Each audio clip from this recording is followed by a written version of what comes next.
لشوي إسراء ومعراج دا كاتك في عمري خو عليه الصلاة والسلام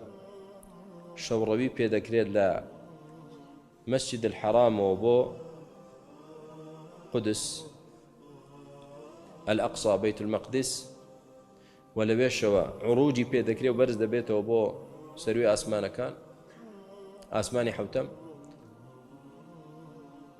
دوایی کە هەر لە هەمان شەودادا دەبەزێتەوە و دەگەڕێتەوە بۆ سبەی خەبەر دەداتە قوڕەیش پێغەمبەر عەلەیهی سڵاو وسەلام دەفەرمێ من ئەم شەو چوومەتە قودس لەوێ شەوە چوومەتە ئاسمانی حەوتەم و تەفاسیلەکە باز دەکات قوڕەیش یەکسەر کە عادەتیهم دەڵێن درۆ دەکەیت تۆ بوتان بە ناوی خواوە دەکەیت ئەمە ئەسڵ و ئەساسی نێو قسەی تۆ دەزانن ڕەفیقێکی دڵسۆزی هەیە پشتیوانێکی بەهێزی هەیە کە ئەبوو بەکر ڕەزای خوای لێبێ ئەبوو بەکر لە شار نییە کە دەگەڕێتەوە موشریکەکان دڵیان خۆشە دەڵێن لە زمەیەکمان کەوتە دەست بۆ ئەوەی محەممەد عەلەیهی سڵاو وسەلام ئەبوو بەکری لێ بکەین ئەبوو بەکر دوورخەینەوە لە محەممەد عەلەیهی سڵاو وسەلام چکە پشتیوانی بوو بەڕاستی دادەنا ئەبوو بەکریش کەسایەتێکی مەزن و گەورە بوو لە ناو شاری مەککە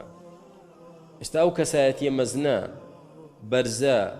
بەڕێزە پشتیوانی پێغەمبەرکە عەلەیهی سڵاو وسەلام ئەمە جانیبی موشریکەکانی لاواز کردبوو کە ئەبوو بەکر دێتەوە ناو شار موشریکەکان بەپەلە دەچنە بەردەمی ئەی ئەبوو بەکر وەرە ئێ نەمانوت پێمان نەوتی ئەمە تەواو نییە تۆ شوێن چیە کەوتووی چیە بەڕاست دەزانیوتی چی بۆ چی ڕووی داوە وتی ساحیبەکەت دەڵێ ئەم شەو چوومەتە بەیت المەقدس بۆ خۆت دەزانی بە وشتر چەند مانجی دەوێت تاوەکو دەگەیتە ئەوێ وتی ئەوەندە ئەگەر پێم بڵێ چوومەتە ئاسمانیش باوەڕی پێ دەکەم وتی وەڵا ئەوەش دەڵێ دەوتی وەڵا پێش ئەوەی باسیشی کرد من باوەڕم پێێتی ئەو کاتێک بە ئێمە دەڵێ پەروەردگار وەحی بۆ ناردووم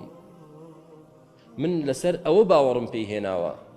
باوەڕم بەوەیە کە خوای پەروەردگار وەحی خۆی بۆ دەنێرێ بۆ ئەمەیان گەورەترە یا شەوڕەوی و بەرزبوونەوەی ئاسمان گەورەترە من باوەڕم پێێتی ڕاست دەکات کە ئاوا بڵێ ڕاست دەکات صادق بوو و صدیق و بەڕازدانەر بوو والذي جاء بالصدق وصدق به پەروەردگار بەڕاستیەوە هات بە پەیامێکی ڕاستەوە هات و ئەبوو بەکریش ڕەزای خوای گەورەی لێبێ بەڕاستی دانا